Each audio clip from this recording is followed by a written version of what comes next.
माझे पूर्ण नाव लोकनाथ मिलिंद गमने, राहणार विसोरा, तालुका देसाईगंज वडसा, जिल्हा गडचिरोली असून मी येथील तरुण शेतकरी असून मी सहाय्यक कृषी अधिकारी महाराष्ट्र शासन आणि RCF यांच्याद्वारे बीज प्रक्रिया स्पर्धेमध्ये मी सहभाग घेतलेला आहे। तरी आता आपण बीज प्रक्रिया कशी करायची ते बघूया।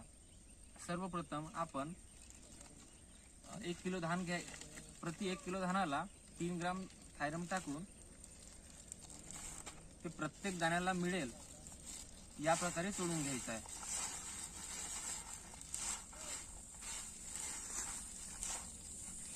आणि त्यानंतर RCF कंपनीचे बायोला ही प्रति 1 किलो 30 ml या प्रमाणात